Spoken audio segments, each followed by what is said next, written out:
Welcome to Market Opportunity Identification. My name is Romana Mirza, and today we'll be reviewing the findings from an independent study I conducted in early 2017. This study identifies a market opportunity for meeting consumer demand in the swimwear sector of the fashion industry. The catalyst for this study, modest swimwear practices, were the Burkini Bans that took place on beaches in France in the summer of 2016. Headlines all through Europe and North America debated the racism and hypocrisy of these bans, which were implemented as temporary bans by several French seaside communities. The burqini was invented and named by Aheda Zanetti in Australia in 2003. She said she came up with the name because it covered like a burqa and is two pieces like a bikini. The brand naming itself, however, may have been instrumental in fueling the outrage against it. As the burqa is seen as an oppressive, passive, submissive garment and a threat to Western values, it carries with it immense negative connotations. By blending the charged term burqa into her brand name, Zanetti immediately married these negative perceptions to her product. The burkini shot to fame when a version of it was launched as a uniform for Surf Life Saving Australia in an effort to recruit surf lifesavers of all backgrounds, particularly young Australians of Middle Eastern background, to foster inclusion and develop them as part of a more diverse beach experience. This was prioritized as an initiative by the Surf Lifesavers organization after the Cronulla Beach riots of 2005 that were instigated by an altercation between two Middle Eastern men and surf lifesavers. In the days that followed, more than 250,000 text messages were sent inciting a racially motivated confrontation, and on December 11, 2005, approximately 5,000 white Australians gathered at Cronulla Beach to take down lebs and wogs.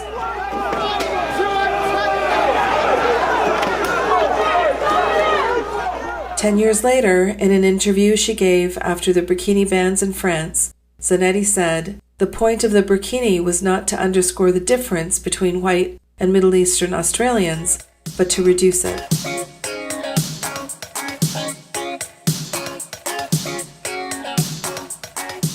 In the weeks that followed the Burkini Bans, there was a lot of debate around how the burkini renders women who wear it unequal to men. Whether men legislating that it is not allowed on the beaches is hypocritical, and, as the debate continued, many editorial cartoons and historical images surfaced. Arguments were made that the ban allowed women to become integrated into French society. Outside the Muslim community, some said they liked the burkini as it gave them protection from the sun. France banned the burkini in their public pools for hygienic reasons, stating that it is a garment that can be worn outside, on the street, and carry bacteria into the pool with it. Officials said that regular underwear could be worn underneath a burkini, again introducing soiled clothing from normal day-to-day wear to public waters. Further, they said fibers from these undergarments ruin their water filtration system. This is precisely the reason why men are not allowed to wear swimming shorts or board shorts in French public pools. They are banned, just like the burkini. In fact, men who show up at a public pool in shorts are asked to go to the lobby to purchase a proper pair of swimming trunks from the vending machine. In order to understand how women in North America, both Muslim and non-Muslim, really dressed by the waterside and felt about the entire issue, I conducted a short survey in early 2017. 80% of respondents were Muslim women, and 20% of respondents did not identify as Muslim. Now let's get to the survey results. Please note that when percentages add up to more than 100, as they do with these results, respondents were asked to choose all that apply.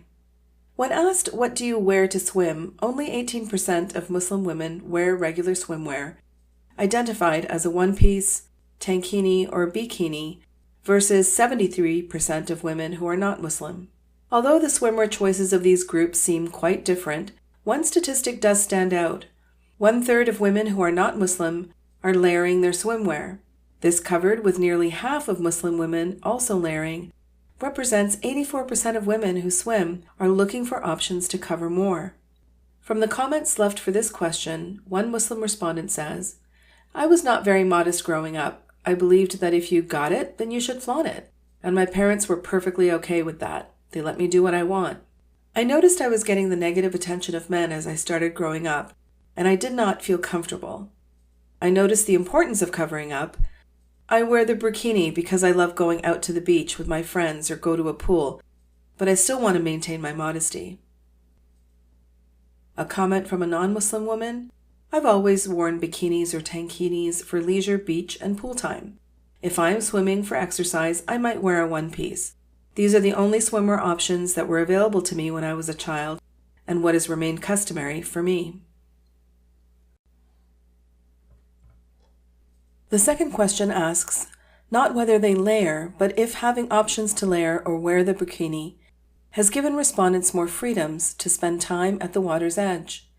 As expected, Muslim women felt overwhelmingly that they had more choices and could take part in activities they could not before. Just under 1/3 of non-Muslim women had increased freedoms as well. Here are 2 comments from the survey. From a Muslim respondent, "I have never been stopped for doing what I want. I've always had the freedom to do what I want, swim in a bikini or in public. If the burqini did not exist, I would not feel comfortable swimming without it. Modesty is one of the things I care about most." From a woman who is not Muslim, "I feel I do have more freedom. I can enjoy myself without men staring at me, whereas I used to wear bikinis in my younger days and always felt objectified." When asked how respondents layer their swimwear, an entire range of options was described. From wearing yoga pants to rash gear to board shorts, women identified they layered to cover up because they wanted to present modestly in public, they wanted protection from the sun, they were insecure about their body, or they just felt more comfortable. Here are 3 comments from Muslim women. "I wear my 2-piece Islamic swimwear attached on the inside with a button and adjustable elastic, like the ones on the adjustable waist pants. The shirt has an attached hoodie, which I can remove and wear a regular hijab to dress up. After swimming, when the swimsuit is wet and a bit more fitting, I throw on a lightweight printed poncho-style cover-up, and voila! A very eclectic outfit. No burqini. I refuse to wear it as it only brings on more attention. This is my opinion. I do mix and match, leggings with tops. I look for bathing suits with a skirt that covers my hips and as much thigh as possible. I try to find ones that aren't as cleavagey, but that's always a challenge." And 3 comments from non-Muslim women. "I usually wear a one-piece bathing suit with shorts and a tank top or t-shirt. This allows me to be somewhat modest and feel comfortable on the beach. I mix and match bikini tops and bottoms. I started wearing rash guards recently as well. I assemble different pieces of sportswear and swimwear. So, for example, a running top with built-in bra and running shorts." We can tell from these comments that although the results from the survey, the Muslims and non-Muslims responded quite differently, their layered swimwear needs are very similar. Here is another statistic that supports our finding that the layered swimwear market is quite large, among both Muslim and non-Muslim women. Beyond the overall results, which can be simply read, the most significant of these numbers is on the right in the non-Muslim women's column. When asked, "Where do you wear your bikini or similar outfit?" meaning layered outfit, 100% of non-Muslim women say they wear it at the beach. We are seeing here a strong tendency toward covering up more. Out of a rating of 10, Muslim women said that the impact of having a burqini or similar swimwear available to them made an impact of 5. This was smaller than anticipated, and these 2 comments from Muslim respondents open up a window to perhaps why that is. "Last time I was on a beach vacation, we got a burqini for my mom and she joined us in the pool and sea for the first time in my life. That was quite an experience. For the first time, she wasn't standing outside just watching us. I'm able to do more than just swim thanks to my burqini. I can now dive or surf without having to worry about my top falling off or my midriff getting exposed or feeling heavy with soaked up clothes. It should just open me up. I guess I'm too vain for the burkini. I just don't like the way they look on me. The point of modesty, in my opinion, is to be more discreet. But if I feel like you draw more attention to yourself in a burkini, I wouldn't feel comfortable wearing it. I don't like to wear them. Also, they aren't easy to come by. They aren't really sold in stores, and shopping online for clothes isn't really my thing. You can't try them on. As expected, for non-Muslim women, the impact was very low, only 2 out of 10. One non-Muslim respondent said, "I've never worn a burkini or anything similar, although as I get older and feel the desire to show less of my aging body, the idea of a burkini appeals to me, but purely for vanity reasons." It is clear from the results of this question, asking whether a respondent experiences any negativity, that non-Muslim women are in a privileged position. They simply don't feel any negativity by the water's edge. Some comments from Muslim women that reflect these results are, "I learned that no matter what you do and no matter where you go, there will always be negative people. I try not to care about what they think and surround myself with people that love me. I feel more comfortable in my skin now that I'm a bit older. I feel like myself, and modest dressing is how I feel the most confident. Even though I don't wear hijab, in my heart, I feel like a hijabi, and one day I hope to be. I wear my burkini with confidence and don't worry about what others may be thinking." Stares constantly. I'm a little overconscious anyway, so that doesn't help. It gets better once we are there for a bit, though. In order to test what seemed to be ridiculous claims by the French authorities that the burkini was unhygienic, we asked respondents to tell us if they wore undergarments. Whereas 100% of women who are not Muslim said they do not wear a bra under their swimwear, we were surprised to see that 57% of Muslim women do wear a bra. The same question was asked about underwear, and the survey found that 50% of Muslim women do wear this undergarment under their burkini or similar outfit. In this context, France's concerns with hygiene and the efficient operation of their pool filtration systems has some rationale for regulating swimwear in public swimming pools. However, these standards do not apply at the beach, where there is no risk of outside dirt, bacteria, and body sweat contaminating the water, and where there is no filtration system. Some comments from Muslim respondents. "I wear a sports bra under my t-shirt to keep it all in place. When you enter and most significantly exit the water, the burkini swimsuit material sticks to your body like glue. I have to pry the top off to get it unstuck, so a bra helps to ensure that nothing in the upper region gets vividly exposed as I leave the water. I do wear panties under the burkini, but not under regular swimwear. Wet underwear are incredibly heavy and annoying."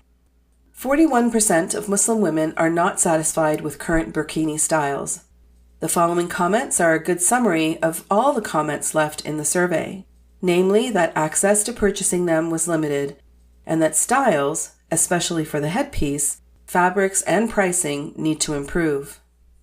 "I buy my burkinis online or from Arab countries, and I'm very satisfied with the selection. There is no selection in North America, and it would be easier if there were.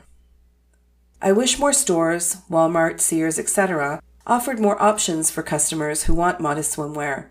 I would especially like to see swimsuits that cover more of the front and back." Not happy with styles. "I cannot understand the purpose and I hate the name given to it. When I tried it out, it looked like a long loose jumpsuit with a hood. My bum and chest were still the same as wearing a top and pants, but loose. The materials were either very nylon style or very rubbery. I felt they didn't breathe and the bum looked like material hanging at the back, like too large. I was told it is made that way not to show the shape, so my reasoning is wear your leggings, wear your sport bra, and the full sleeve yoga top and a swimming cap if you want to cover your hair. Blend in. No one really cares if you're dressed normal. Burkini is not normal." There could be a lot more variety in styles and colors, and I don't really like the scarf piece they send. I prefer to just wear an old hijab when I swim. Also, they need to have more plus sizes in hijabi swimwear.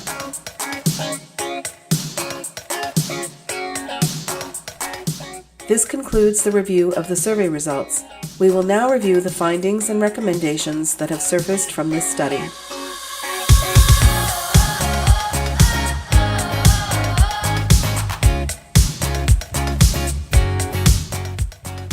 We have 3 key market opportunity findings to report on from the results of this survey. First, layering. We believe the results of this survey point strongly to a desire on the part of the consumer to layer their swimming and sunbathing attire. We believe a swimwear line that conceives of layering pieces that meet women's needs for modesty, body consciousness, sun protection, and comfort will easily find a niche market within the broader swimwear sector. The beauty of a line of layering swimwear, it appeals to all women across the spectrum, from those who expose more skin and buy layering to protect from sunburn, to those who cover completely and purchase the layered look to be able to blend in more at the beach. Better design. Every aspect of design for the burqini needs to be reconsidered, from fabric choices to cuts to design features like interior buttons that keep the top from riding up when diving into a pool. Consumers have made it clear that the current selection is substandard and needs more thoughtful consideration. Last, broaden and diversify. Consumers are looking for broader distribution through normal retail channels where they can try on these less forgiving garments, and if more options were to be made available for returns and exchanges, coupled with better product, online sales can expect to see a boost. As for diversity, plus curvy sizing is a missed opportunity and should be a priority. Staying with the theme of diversity, designing flexibly with regard to coverage will meet more needs. For instance, some women who want to cover more may be comfortable with showing their forearms or ankles and backs. Providing garments with a range of coverage options is what is being demanded. Free from everyday societal expectations of dress and conduct, the beach is a pliable, flexible, liminal space where anyone is free to present themselves as they like, where people of all body types come to expose themselves to the sun, water, and sand, and in so doing, to one another. This personal freedom to choose to expose oneself is an accepted and normal part of beach life, where regular dress codes of the land, such as business casual and black tie, are relaxed. One's mentality is so relaxed, in fact, that when rash guard apparel became available for women, and they began to layer and cover up, no controversy was sparked about the lack of skin being exposed on the beach. Controversy was not sparked until the burqini appeared on France's beaches. In the wake of terrorist attacks, the burqini became a symbol of Islamic extremism. If the beach is a place for relaxed freedoms, one could conclude that the freedom both to cover and not to cover are acceptable. However, this has not been the case, and perhaps the design of the burqini itself has contributed to the controversy. The design intent of the burqini is to cover all skin with one two-piece integrated design. Is this design intent too deliberate, compared with layering garments where each piece, on its own, covers various parts of the body and represents the ability to modify exposure and coverage in relation to personal choice and changing weather conditions? In contrast to layering, the burqini represents no option to become partially covered. The burqini becomes a visual statement for a desire to cover fully so strongly that perhaps it is seen as oppressive, unable to represent free will and one's own choice, because once one wears the burqini, one is committed to full coverage with no option to delayer or uncover at will. Perhaps very little notice would have been given to the garment if the name was not so closely associated with the burqa. The presence of the burqini seems to undermine the freedoms associated with the Western beach. It is clear from the survey results and accompanying comments that women are breaking away from the stereotypical model thinness and accepting beauty that reflects them as championed by public figures such as celebrity chef Nigella Lawson, shown in this news article in a burqini herself. A greater awareness of skin cancer, melanoma, its hereditary nature, and the ill effects of the sun are motivating women to cover up under the sun wearing high UV protection fabrics used in rash guard apparel and burqinis. The aging baby boom generation, who are living longer and expecting centenarian lifespans want to have a day at the beach or poolside without revealing typical age-related symptoms such as varicose veins and sagging body parts.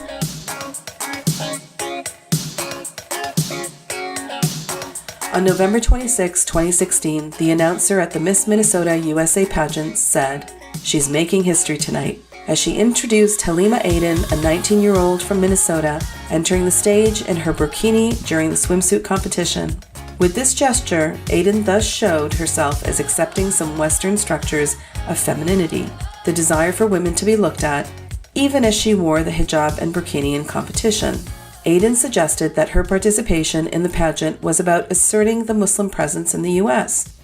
However, the space of the pageants demonstrated her willingness to conform to and be judged on American terms, a gesture of assimilation that was well received.